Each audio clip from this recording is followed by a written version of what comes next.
Hello everyone, welcome to your channel Vishesh academy by Neha. This is Neha. तो कैसे हैं आप सब? होप सो सब बढ़िया होंगे। तो गाइस, चैनल पर चल रहा था हमारा बहुत ही इम्पोर्टेंट टॉपिक जो है गुप्त साम्राज्य। ये है प्राचीन इतिहास का बहुत ही इम्पोर्टेंट टॉपिक। आज जो है इसका पार्ट 4 जो है हम डिस्कस करेंगे। इससे पहले मैंने आपसे इसके 3 पार्ट्स जो हैं डिस्कस कर लिए हैं, प्लेलिस्ट बनी हुई है, तो आप चेकआउट कर सकते हैं। तभी आज आप इसको देखना। अगर आज आप पार्ट 4 देख रहे हैं, अभी वीडियो को आपने देखना स्टार्ट किया है, तो मैं आपको बस यही सजेशन दूंगी कि पहले के इसके जो 3 पार्ट्स हैं वो आप सभी के सभी देख लीजिए, फिर आप जो है ये पार्ट 4 देखना, नहीं तो आपका टाइम वेस्ट होगा। और जो कॉन्टिन्यूटी में मेरे साथ बने हुए हैं, तो आज रहेगा पार्ट 4 और आज आपका ये चैप्टर बिल्कुल समाप्त हो जाएगा। ये किसके लिए है? ये एमए के विद्यार्थियों के लिए है, ठीक है। और ये पीजीटी के स्टूडेंट्स के लिए भी है, नेट के जो प्रिपरेशन कर रहे हैं उनके लिए भी है, ये सभी के लिए है। अगर आप डीप स्टडी कर रहे हैं हिस्ट्री की, तो उन सभी के लिए ये वीडियो बहुत ज़्यादा हेल्पफुल रहेगी। तो बस आप वीडियो के एंड तक बने रहेंगे। चलिए वीडियो को स्टार्ट करते हैं। गुप्त साम्राज्य पार्ट 1 में मैंने आपको जो है बताया था कि उसके उदय के समय भारत की राजनीतिक दशा कैसे थी। आपको थोड़ा रिवाइज करवा रही हूँ। जैसे शुंग वंश के बारे में मैंने बहुत अच्छे से आपको बताया था कि शुंग वंश के शासक का क्या नाम था, ठीक है। इसके बाद हमने सातवाहन वंश आया था। सातवाहन वंश की क्या स्थिति रही थी? सातवाहन वंश की स्थापना किसने की थी? सिमुक ने की थी, ठीक है। और इसने 2 अश्वमेध यज्ञ भी करवाए थे। फिर इसके बाद आपके विदेशी आक्रमणकारी आए, जिसमें आपके जो मेन रहे हैं यवन और यूनानी रहे हैं, और इनका भी बहुत ज़्यादा प्रभाव रहा है। इसमें जो मीनांडर था बहुत ही पराक्रमी था, और ये मुख्य जो है यूनानी आक्रमणकारी था। ये आपको बहुत अच्छे से बताया था। शक के बारे में बहुत अच्छे से आपको समझाया। कुषाण आए थे इसके बाद जो है, इसके बाद उनके मैंने आपको बताया था इनकी भारतीय समाज में इनकी स्थिति कैसे थी, ठीक है। ये सब मैंने आपको करवाया था। फिर आपको मैंने बताया था कि स्रोत कौन कौन से थे, कि जिनसे हमें पता लगता है कि गुप्त काल के टाइम पीरियड कैसा था, कि गुप्त काल का टाइम पीरियड कैसा था, कि उसमें कौन कौन सी चीज़ें होती थी, ठीक है। तो स्रोतों से ही हम जानेंगे ना। प्रशासन आज आपको मैं पढ़ाऊंगी, जो आज आपका पार्ट 4 है, तो वो भी तो किसी न किसी स्रोत से ही मिला है ना। तो ये स्रोत बहुत ज़्यादा इंपॉर्टेंट है। हर मैं कहूँ हर जो आपके टेस्ट है उसमें में आता है, ठीक है। तो सबसे पहले धार्मिक साहित्य से हमें बात पता लगती है। इसके बाद जो ऐतिहासिक साहित्य है, कौमुदी महोत्सव से देवी चंद्रगुप्तम, जो कि है विशाखा दत्त का प्रमुख नाटक था, इससे हमें इसकी बहुत अच्छी जानकारी मिलती है।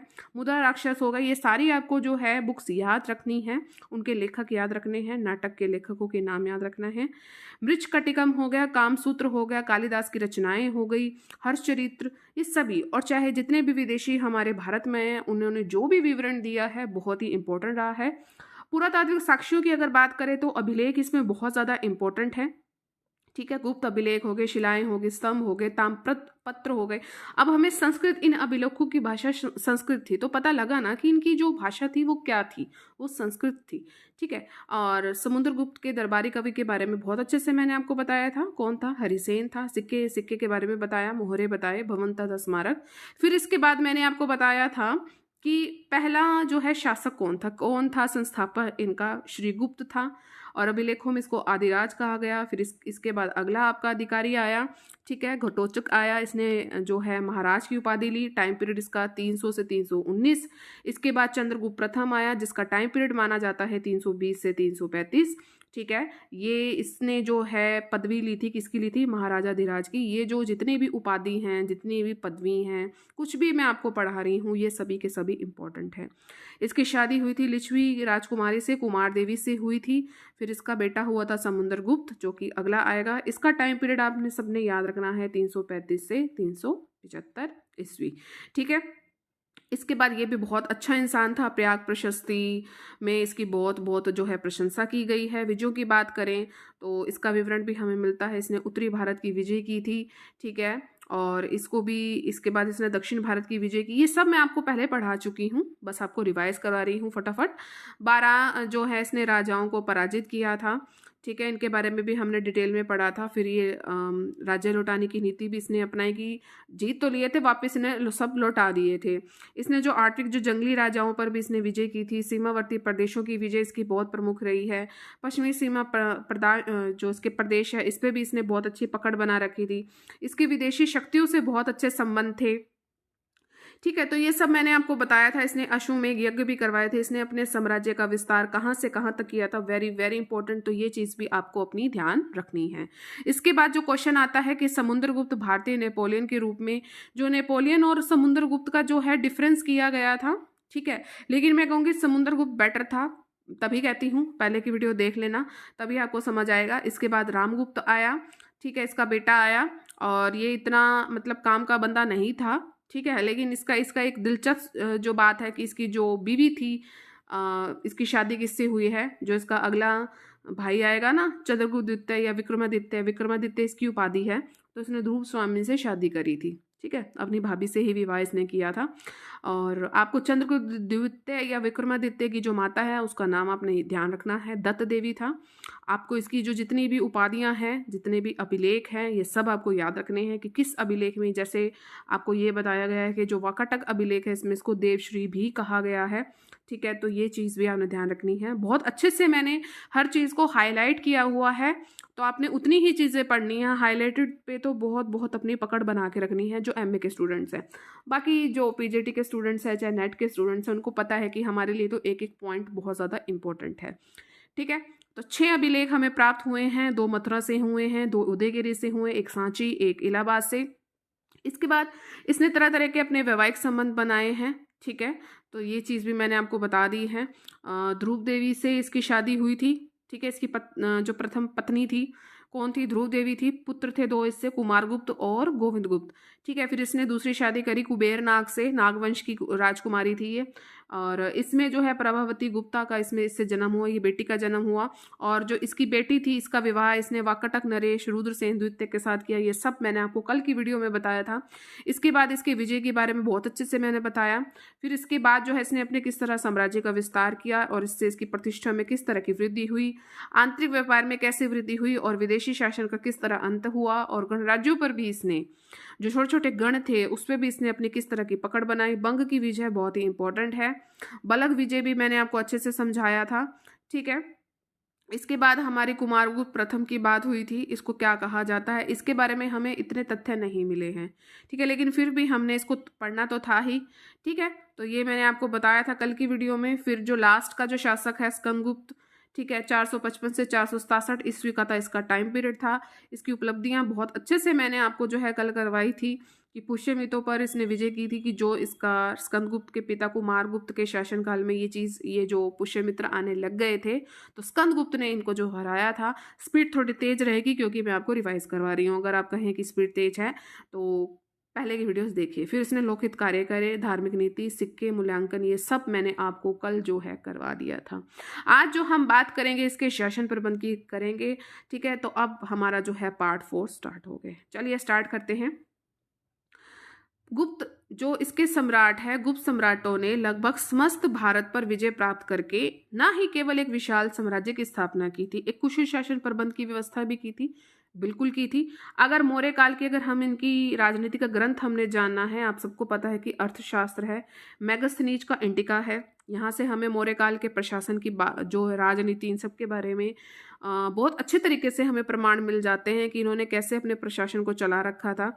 गुप्त काल में इस तरह के जो हैं ग्रंथ तो नहीं मिलते हैं जिसमें आपको प्रशासनिक जो है व्यवस्था की जानकारी होती हो, लेकिन फिर भी हम कह सकते हैं जो गुप्तों का शासन व्यवस्था थी हमें अन्य साधनों से हो जाता है, ठीक है। जैसे इनके ग्रंथ हमें मिले हैं मौर्य साम्राज्य के, मौर्य काल के जो मिले हैं उनकी तरह तो नहीं है, लेकिन हमारे पास कुछ और साधन हैं जिनसे हम पता लगा सकते हैं कि गुप्तों का प्रशासन कैसे था। अब देखते हैं वो कौन से हैं, वही आपके लिए इंपॉर्टेंट है। जैसे फाहयान की जैसे यात्रा विवरण है, कालिदास के जितने भी ग्रंथ हैं, कामदक की जो है नीतिसार है, कामदक की जो है नीतिसार है, विष्णु, नारद, बृहस्पति, कात्यायन स्मृतियां, अभिलेख हो गए, सिक्के हो गए, मोहरे हो गए, इन सभी से आप जान सकते हो कि उस समय का प्रशासन कैसा था, ठीक है। तो ये चीज़ आपने सारी ध्यान रखनी है। आगे बढ़ते हैं। सबसे पहले हम बात करेंगे केंद्रीय शासन की, जिसमें आपका राजा प्रमुख होता था, ठीक है, और राजतंत्रात्मक थी। उस समय तो राजतंत्रात्मक थी, जैसे आज तो लोकतंत्रात्मक है। उस समय राजा का ही तंत्र होता था, राजा का ही शासन होता था, ठीक है। और मौर्य शासकों के विपरीत भी गुप्त वंश के शासक भी अपनी जो दैवी उत्पत्ति है, मतलब कि ये भगवान में बहुत ज़्यादा विश्वास रखते थे, देवी उत्पत्ति में बहुत ज़्यादा विश्वास रखते थे। और इनकी जो उपाधियां हैं ये आपको अभिलेखों में मिलती हैं, आपको सिक्कों में मिलती हैं। जो राजाओं की उपाधियां थी वो आपने ध्यान रखनी है। सबसे पहले है महाराजा धीराज, फिर है आपकी परम भागवत। ये जितनी भी राजा की उपाधियां हैं सारी आपने ध्यान रखनी है। सबसे पहले है महाराजा धीराज, फिर है आपकी परम भागवत, फिर है आपकी पदम भट्टारक, चक्रवर्ती, परमेश्वर। ये सभी उपाधियां बहुत ज़्यादा इंपॉर्टेंट है। और प्रयाग प्रशस्ति याद आया, अभी भी मैं बोली थी आपको। प्रयाग प्रशस्ति में समुद्रगुप्त की जो तुलना है किससे की गई है? इंद्र से की गई है, यम से, कुबेर से। इसकी तुलना जो है इन तीनों से की गई है, समुद्रगुप्त की तुलना। ठीक है। और सम्राट जो था शास्त्र, लोक नियम और धर्म का ये सबका ये पालना करता था, पालन इसका बहुत अच्छे से करता था। और जो राजा का पद होता था वो कैसा होता था? राजा का पद जो होता था वंशानुगत होता था। लेकिन अगर कोई अयोग्य शासक आ भी गया है तो हम इस नियम का उल्लंघन कर सकते थे। समुद्रगुप्त और चाहे चंद्रगुप्त द्वितीय हों, इनको विपरीत परिस्थितियों का सामना करना पड़ा था। ये सब मैं आपको पढ़ा चुकी हूँ। गुप्त राजा प्रशासन का जो मुख्य स्रोत कौन सा था? ठीक है, जिसके अधिकार और शक्तियां असीमित थे। ठीक है, यही इनके पास बहुत सारे अधिकार होते थे और जो उनकी शक्तियां थी बिल्कुल असीमित थी। ये जो राजा था कैसा था? ये राजा अपने नाम के सिक्के भी चलवाता था, मंत्रियों की, पदाधिकारियों की नियुक्ति भी करता था। और अगर आप पद से हटाने का अधिकार भी किसके पास होता था? राजा के पास ही होता था, क्योंकि ये प्रमुख था, ये सेना का भी प्रमुख था, कार्यपालिका का सर्वोच्च अधिकारी, न्याय का प्रधान न्यायाधीश ये भी होता था। और कितने भी राज्य के जितने भी कर्मचारी थे ये राजा के प्रति उत्तरदायी थे। ठीक है, तो इस पर कह सकते हो कि ये स्थिति एक निर्कुंज शासक जैसी थी। राजा ही प्रशासनिक कार्यों में लगा रहता था, सभी काम जो है राजा के अंडर ही होते थे। ठीक है, और जो राजा था वह व्यक्तिगत जो है सुख त्याग कर लोकहित के कार्यों में उसको लगा रहना पड़ता था। बिल्कुल है, आप इतना कुछ देख रहे हो तो कह सकते हैं कि सारा दिन ही वो इसी चीज़ में लगा रहता था। अगर हम रानी की बात करें तो गुप्त काल में जो है रानियों का बहुत ज़्यादा महत्व है, जो कि अपने पतियों के साथ मिलकर काम करती हैं, जैसे शासन भी चलाया है। जैसे कुमार देवी की अगर बात करें, अभी आपको रिवाइज करवाया है, तो कुमार देवी ने अपने पति जो चंद्रगुप्त था उसके साथ मिलकर इसने शासन किया था। और अगर हम बात करें चंद्रगुप्त द्वितीय की जो पुत्री थी उसका वाकटक राजा रुद्रसेन तृतीय की राजधानी जो थी प्रभावती गुप्त ने अपने पति की मृत्यु के बाद अपने पुत्रों की सुरक्षा के रूप में शासन किया था। ध्यान आया? अभी अभी मैंने आपको ये करवाया है कि कुमार देवी, ध्रुव स्वामिनी, मैंने अभी अभी ये नाम बोले हैं आपके आगे। ठीक है, तो ये प्रभावती गुप्त थी, इसकी पुत्री थी, चंद्रगुप्त द्वितीय की पुत्री थी ना। और उससे पहले वाले से भी इसको 2 पुत्र हुए थे। तो पुत्री जो थी इससे रुद्रसेन वाकटक वंश का था, ये नरेश था, इससे इसकी शादी हुई थी। लेकिन जब इसकी मृत्यु हो गई इसके बाद जो है इसकी पुत्रों की सुरक्षा के रूप में इसने शासन किया। ये तो यानी कि 2 रानियों के बारे में हमें इसमें डिटेल में जानने को मिलता है। अब बात करेंगे हम मंत्री परिषद की। इनकी मंत्री परिषद कैसे थी कि राजा को जो प्रशासनिक कार्यों की मदद के लिए मंत्रियों की नियुक्ति की जाती थी, जैसे आज के टाइम में भी है। अब सारे काम मोदी जी थोड़ी कर रहे हैं, अलग अलग मंत्री बने हुए हैं ना, सब अपना अपना काम कर रहे हैं, लेकिन सबसे जो हेड है वो कौन है? हमारे मोदी जी हैं। तो इस समय कौन होता था? राजा होता था। तो गुप्त अभिलेखों में मंत्रियों के लिए कौन से पद थे? अमात्य, सचिव, ये सभी पदों का उल्लेख हुआ है। और कामदंक ने जो है मंत्रियों को क्या कहा है? राजा की आंख कान बताया है। वेरी इंपॉर्टेंट, किसने जो है मंत्रियों को राजा की आंख कान बताया है? तो कामदंक ने जो है मंत्रियों को राजा की आंख कान बताया है। और अमात्य का क्या अर्थ होता है? प्रशासनिक जो अधिकारियां उन सभी से था। ठीक है, और इन्हीं में से जो है मंत्री योग्यता के आधार पर नियुक्त, जो योग्य व्यक्ति होगा वही मंत्री बनेगा। और अगर आपकी सैनिक योग्यता है तो उन मंत्रियों के लिए क्या थी? अनिवार्य शर्तें होती थी। इसमें और क्या क्या काम थे कि मंत्री अपने अपने विभागों और कार्यों की देखभाल करते थे, और परंतु महत्वपूर्ण विषयों पर वे सम्मिलित रूप से क्या करते थे? विचार करते थे। वैसे तो वो अलग अलग विभाग की, जो विभाग जो है जिस मंत्री को दिया जाता था वो उस विभाग की देखभाल करता था, लेकिन जो बहुत इंपॉर्टेंट टॉपिक्स होते थे वे सभी मिलकर एक रूप से विचार करते थे। ठीक है, और मंत्रियों के जितने भी पद हैं प्राय वंशानुगत थे। ठीक है, और वीरसेन के उदयगिरी गुहा लेख से हमें ये चीज़ पता लगती है कि वे आनुवंशिक रूप से अपने पद का उपयोग कर रहा था। वीरसेन के उदयगिरी गुहा लेख, वेरी इंपॉर्टेंट। कुमारगुप्त प्रथम का जो मंत्री था उसका नाम है पृथ्वीसेन। ये किसका पुत्र था? ये शिखर स्वामी का पुत्र था, और जो उसके पिता जो थे चंद्रगुप्त द्वितीय का मंत्री रह चुका था। तो ये चीज़ भी आप ध्यान रख सकते हैं। अब बात करेंगे हम इनके केंद्रीय अधिकारियों की, कैसे होता था काम। प्रयाग प्रशस्ति में आपको सभा के सदस्यों का उल्लेख हमें मिला है, ठीक है, और सभासद राज्य के महत्वपूर्ण विषयों पर विचार विमर्श करने निर्णय होते थे। कुछ विद्वानों ने इनको केंद्रीय अधिकारी कहा है, नौकरशाही का भी इनको नाम दिया है। गुप्तकालीन जो अभिलेख होते थे उसमें आपको निम्न तरह के अधिकारी मिले हैं। मंत्री, मंत्री कैसा होता था? ये सार्वजनिक शासक का अध्यक्ष होता था। ये आप ऐसे लिखेंगे, मंत्री उसका काम क्या था, ऐसे लिखेंगे जैसे आपका ऐसे लिखा हो, आपको तो याद करना है ना। तो सार्वजनिक शासक का ये अध्यक्ष होता था। महाबलाधिकृत, ये किसका होता था? ये सेना का प्रधान होता था, और इसके अधीन भी कार्य करने वाले कर्मचारी होते थे। महाबलाधिकृत, इसमें जो कर्मचारी होते थे उनके नाम आपको याद रखने हैं। महाशवपति, भटाशवपति, महीपिलुपति। पति पति जो पीछे हैं तो ये सारे किसके हैं? सेना के अंडर आते हैं, ये कर्मचारी हैं। बल किस में होता है? सेना में होता है, तो महाबलाधिकृत, ठीक है। पति पति जितने भी हैं, महाशवपति, भटाशवपति, महापिलुपति, तो किसके अंडर आ गए? सेना के अंडर आ गए। अब बात करेंगे हम महादंड नायक। दंड, न्याय का उच्च अधिकारी होता था। न्याय का उच्च अधिकारी क्या कहलाता था? महादंड नायक, और इसके अधीन ही अनेक दंड नायक भी होते थे। अब उच्च अधिकारी है, ये थोड़ी जगह जगह पे जाएगा तो अलग अलग बंदे तो हायर करेगा ना, तो अनेक होते थे। अब ये सैनिक का जो प्रधान हो गया महाबलाधिकृत, अब ये थोड़ी जगह जगह जाएगा तो इसके नीचे भी कर्मचारी होगी, तो ये 3 नाम हो गए, बस इतना ही तो है। अब दंड कौन देता है? हम जैसे कोर्ट में जाते तो वहीं होता है ना, तो महादंड नायक। अब अगला है महासंधि विग्रहक। अब ये जो होता था युद्ध और संधि का मंत्री होता था। संधि, संधि जहां वर्ड आ जाए तो युद्ध और संधि का मंत्री होता था, और इसे हम विदेश मंत्री भी कह सकते हैं।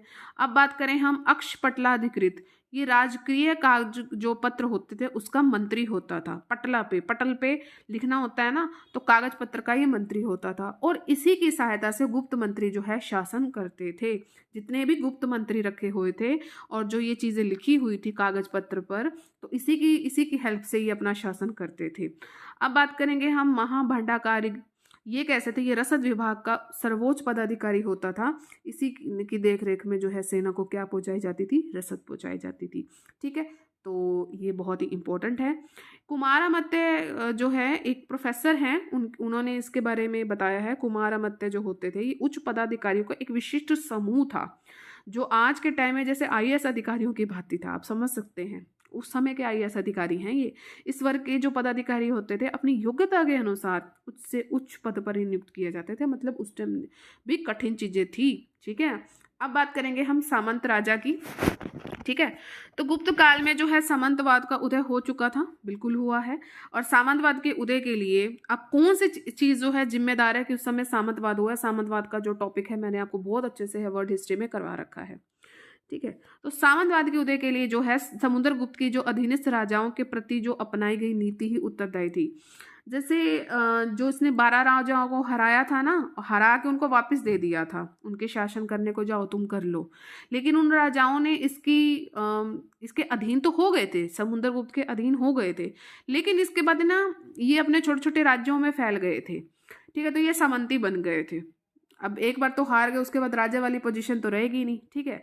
तो समुद्रगुप्त ने जो है जीते हुए जो अधिकांश राज्य थे उनको अपने साम्राज्य में शामिल नहीं किया था, सभी वापस लौटा दिए थे, और राजाओं को स्वतंत्र रूप से अपने अपने क्षेत्रों में शासन करने का अधिकार दे दिया था। हरा तो दिया था इसने, ठीक है, लेकिन उसके बाद इसने सबको वापस भी दे दिया था, अपने साम्राज्य में इनको नहीं मिलाया। और फिर क्या हुआ? इन राजाओं के अलावा सम्राट के अधीन जो होते थे छोटे छोटे सामंत हुआ करते थे, जो अपने ही क्षेत्रों में क्या करते थे? स्वतंत्र रूप से शासन करते थे। और ये क्या उपाधि धारण करते थे? महाराज की। किसकी उपाधि धारण करते थे? महाराज की। और इन्हें सेना रखने और अपने अधीन जनता से कर वसूल, टैक्स वसूल करने का भी अधिकार प्राप्त हो गया, ठीक है। पूर्वी मालवा के अगर सनकानिक या बुंदेलखंड में परिवारजक या उच्च कल्प वंशों की अगर हम बात करें तो ये गुप्तों के सामंत थे, ध्यान रखेंगे। कौन थे? पूर्वी माला के आपके सनकानिक, बुंदेलखंड में है परिवारजक और उच्च कल्प, ठीक है। तो ये गुप्तों के क्या थे? सामंत थे। अब बात करेंगे हम प्रांतीय शासन की। गुप्त साम्राज्य कैसे था? अनेक प्रांतों में विभक्त था। अब इतना बड़ा साम्राज्य है तो उसको डिवाइड तो करेंगे ना, तो प्रांत को क्या कहा जाता था? प्रांत को भुक्ति कहा जाता था या देश कहा जाता था। और जो प्रांत का शासक होता था उसको उपरिक कहा जाता था। ये सभी नाम आपको याद रखने हैं, ठीक है। प्रांत को क्या कहते थे? भुक्ति कहते थे, भक्ति नहीं भुक्ति, यह देश कहा जाता था। और प्रांत का जो शासक होता था उसको उपरिक कहा जाता था।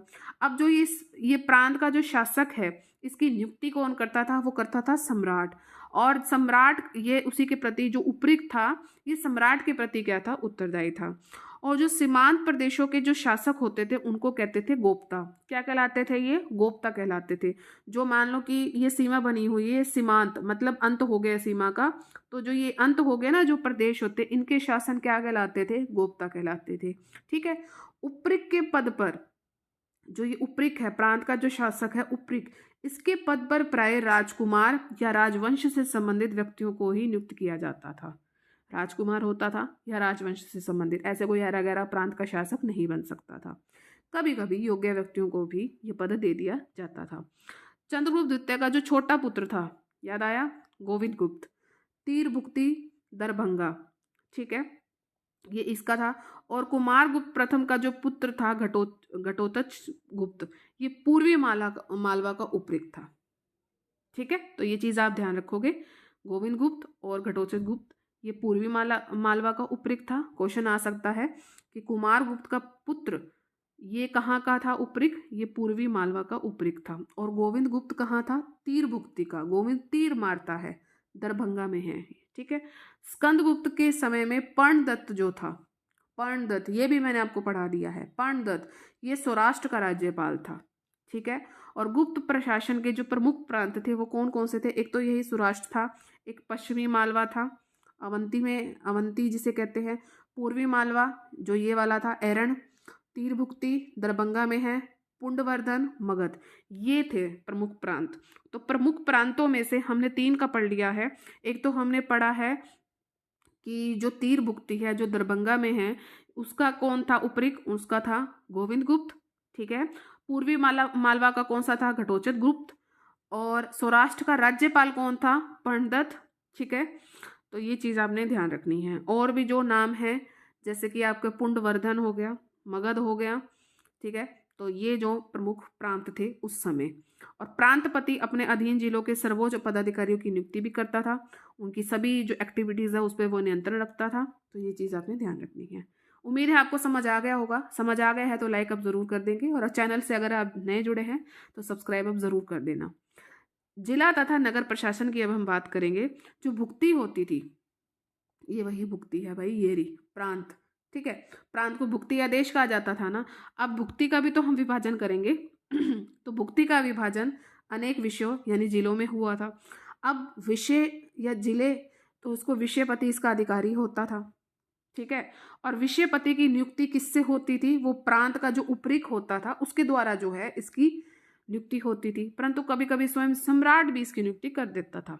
अब विषयपति की सहायता करने के लिए एक समिति होती थी। अब अकेला विषयपति थोड़ी कोई काम करेगा, अब समिति भी तो बनाएगा ना, जिसमें आपके नगर श्रेष्ठी, सार्थवाह यानी व्यापारियों का प्रधान, प्रथम कुलिक, प्रधान शिल्पी, प्रथम कायस्थ, मुख्य लेखक, ठीक है। तो ये सब जो है इनकी व्यापारियों का प्रधान होता था, प्रधान शिल्पी होता था, मुख्य लेखक होता था। तो इनकी एक समिति बनके इसके साथ बैठती थी, ठीक है।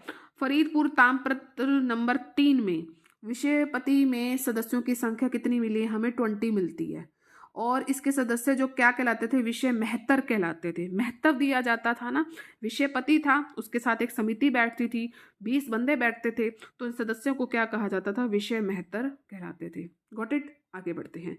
प्रमुख नगरों का जो प्रबंध था वो कौन चलाता था? वो नगर पालिकाएं चलाती थी। कौन चलाती थी? नगर पालिकाएं चलाती थी। और जो नगर का प्रधान अधिकारी होता था उसे क्या कहा जाता था? उसे पुरपाल कहलाता था। जो मेन बंदा, मेन अधिकारी था उसको हम क्या कहते हैं? पुरपाल।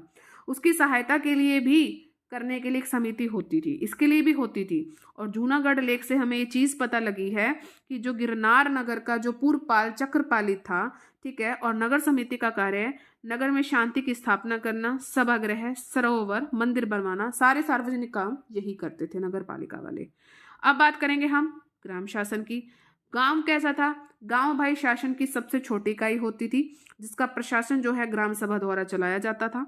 जितने भी अधिकारी थे, ग्राम सभा के जो अधिकारी का जो नाम था वो क्या कहलाता था, ग्रामिक कहलाता था या महत्तर होता था।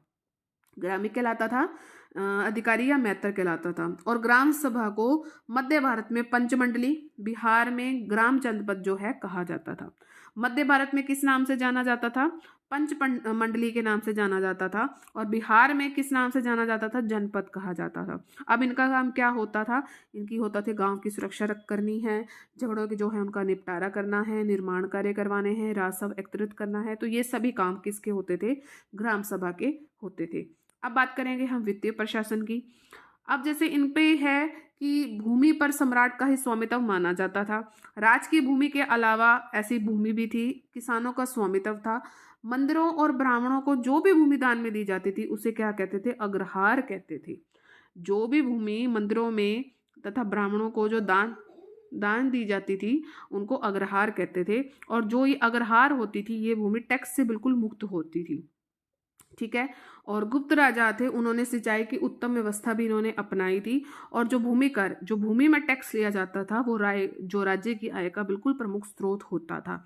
अब ये कितना भाग होता था, ये उपज का 1/6 जो है भाग होता था भूमि कर का। और अभिलेखों में इसे क्या कहा गया है, इसे उद्रंग कहा गया है या इसे भाग कहा गया है। ठीक है, तो इतनी चीजें आपने ध्यान रखनी है।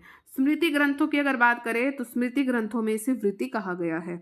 अब भूमि कर कैसे लिया जा सकता था, नकद में भी लिया जा सकता, अनाज के रूप में भी इसको दिया जा सकता था। और राज्य की आय का जो दूसरा प्रमुख स्रोत होता था वो चुंगी होती थी। क्या होती थी, वो चुंगी होती थी। और अलेतकर के अनुसार राज्य में उत्पन्न होने वाली वस्तुओं तथा आयात की जाने वाली वस्तुओं पर भी टैक्स लगाया जाता था। जो राज्य में उत्पन्न वस्तु हो रही है और आयात पर, निर्यात में नहीं, आयात पर जो चीज आ रही है उस पर टैक्स लगता था। और कई अभिलेखों में इसको विष्टि यानी बेगार का भी उल्लेख मिलता है। इसके अतिरिक्त व्यापारिक वस्तु हो गई, चरागाह हो गए, वन हो गए, इन सब पे भी टैक्स लगता था। और इन सब से जो है जो राज्य होता था उसको बहुत ज़्यादा आय होती थी। ठीक है। और सीमा पर वस्तुओं पर जो कर लगता था उसे शुल्क कहा जाता था। शौलिक नामक अधिकारी जो है इसकी कर वसूली करता था। ठीक है। अब बात करेंगे हम इनके न्याय प्रबंध की, कैसे ये न्याय करते थे। तो हमें स्मृतियों से इसकी सहायता मिलती है, कोई विशेष ज्ञान हमें इसे नहीं मिलता था। न्याय विभाग का जो सर्वोच्च अधिकारी होता था वो राजा ही होता था। ठीक है, यही सारे मामलों की सुनवाई करता था। राजा के अतिरिक्त जो है एक मुख्य न्यायाधीश और अन्य न्यायाधीश भी होते थे, ये न्याय संबंधी कार्य करते थे। व्यापारी हो गए, व्यवसायियों की श्रेणियों में अपने अपने अलग अलग इनके न्यायालय होते थे। सबसे जो छोटा न्यायालय होता था वो कुल था, जो समान परिवार के सदस्यों की समिति था, समान परिवार के सदस्यों की समिति था। और युगनगर में क्या होता था, विभिन्न जातियों की समिति थी। ध्यान रखेंगे, कुल में तो जो है समान परिवार के सदस्यों की समिति होगी, ये जो युगनगर है उसमें विभिन्न जातियों की एक समिति होगी। ग्राम में पंचायतें होती थी, वो न्याय का काम करती थी। और गुप्तकालीन अभिलेखों में जो न्यायाधीश को क्या कहा जाता था, महादंडनायक कहा जाता था, दंडनायक कहा जाता था। दंडनायक जो है गुप्तकालीन अभिलेखों में कहा गया है। नालंदा और वैशाली की अगर बात करें तो हमें इसमें कुछ न्यायालयों की इसमें मुद्राएं भी हमें इसमें मिलती हैं। अब बात करेंगे हम इसके सैनिक प्रशासन की। तो सैनिक प्रशासन भी इसका बढ़िया ही था, बहुत ही सेना इसकी विशाल थी, संगठित थी। और गुप्तों ने परंपरागत इसकी जो है चतुरंगणी सेना की व्यवस्था इसकी थी। ठीक है, चतुरंगणी की 4 अंग थे, हाथी, घुड़सवार, रथ, पैदल। नौसेना भी इसमें शामिल थी। ठीक है। राजा क्या था ये आपको मैं बता चुकी हूँ, सेना सर्वोच्च अधिकारी होता था। राजा के बाद सेना का सर्वोच्च अधिकारी उसका सेनापति होता था, जिसे आप क्या कहते हो, महादंडनायक। महादंडनायक के अधीन होते थे दंडनायक। हाथी सेना के प्रधान को क्या कहा जाता था, महापीलूपति। ठीक है। और अश्व सेना के प्रधान को महाशवपति, या पढ़ चुके हो। सैनिक सामान की व्यवस्था करने वाले अधिकारी को क्या कहा जाता था, रण भांडागरिक। ठीक है, सैनिक सामान की व्यवस्था जिसने करनी है उसको क्या कहा जाता था, रण भांडारिक। और सेना की टुकड़ी को क्या कहते थे, सेना की टुकड़ी को कहते थे चमू। ठीक है। और सैनिक युद्ध में क्या होता था, फरसा होता था, बाण हो गया, शंकु, तोमर, भिंदीपाल, भाराज, ये सभी जो है नाराज, इन सभी शस्त्रों का क्या करते थे, प्रयोग करते थे। अब बात करेंगे हम इसके पुलिस विभाग की। देश में आंतरिक शांति भी रखनी है, सुरक्षा भी रखनी है, तो उसके लिए हमें पुलिस भी तो चाहिए ना। तो जो इसके अधिकारी को हम क्या कहते थे, दंडपाशिक। क्या कहते थे, दंडपाशिक। और साधारण कर्मचारियों ने इस विभाग को चाट कहा है या भाट कहा है। ठीक ठीक है। और इस विभाग की सहायता के लिए क्या होते थे, गुप्तचर भी होते थे। तो ये चीज़ भी आपने ध्यान रखनी है, ठीक है। तो ये हमारा सेशन बिल्कुल कंप्लीट हो गया है, पुलिस विभाग तक था। तो कैसा लगा ये सेशन, उम्मीद है अच्छा लगा होगा। अगर आपको सेशन अच्छा लगा है तो प्लीज़ आप सभी लाइक ज़रूर करें, शेयर आप मैक्सिमम करें, सब्सक्राइब का रेड बटन इसे ज़रूर प्रेस करें और ऑल पर ज़रूर क्लिक करें, ताकि चैनल पर जितनी भी वीडियोज़ आएँ उसकी नोटिफिकेशन आपको टाइम टू टाइम मिलती रहे। हमारा आज ये चैप्टर बिल्कुल कंप्लीट हो गया है, ठीक है। ये हमारा कंप्लीट हो गया चैप्टर 4 पार्ट्स में। आपको गुप्त साम्राज्य जो है बुक में दिया हुआ है, बहुत अच्छे से मैंने करवाई, ये एमए की बुक्स है। अगला जो आपका टॉपिक है वर्धन साम्राज्य, वो भी मैं आपको करवाऊंगी। ये बुक मैं कॉन्टिन्यूटी में मैं करवाऊंगी, ठीक है। फिर इसके बाद मेरा प्लान है कि मैंने आपको मेडिवल हिस्ट्री स्टार्ट कर दी थी ना, जो बच्चे देख रहे थे उनको पता है मेडिवल हिस्ट्री हमारी स्टार्ट हो गई है, तो उसको भी अब मैं शासन लूंगी, ठीक है।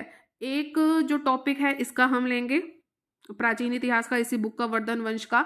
जब हम प्राचीन इतिहास को, जब मैं आपको स्टार्टिंग से पढ़ाऊंगी, जो जो मैं आपको पढ़ा चुकी हूँ, तो उसकी भी मैं जब मैं नई प्लेलिस्ट बनाऊंगी तो उसमें भी इस वीडियो को मैं ऐड ऑन कर दूंगी, ठीक है। अब दोबारा तो मैं उस चीज़ को नहीं पढ़ाऊंगी ना जो मैं अब आपको पढ़ा रही हूँ, तो डोंट बी कंफ्यूज, सब अलग अलग बनेगा, ठीक है। अब मैं ये सोच रही हूँ कि मेडिवल हिस्ट्री जो है उसको भी हम जैसे कंटिन्यू करते हैं, जहाँ तक मैंने पढ़ाया उसके आगे मैं पढ़ाना चाहती हूँ, उसकी तो प्लेलिस्ट अलग से बनी हुई है, ठीक है। तो मेडिवल हिस्ट्री का जो है आपको एक क्लास मिलेगी, और साथ में आपको जो वर्धन वंश, इससे जो अगला वंश आएगा वो भी मैं आपको करवा दूंगी।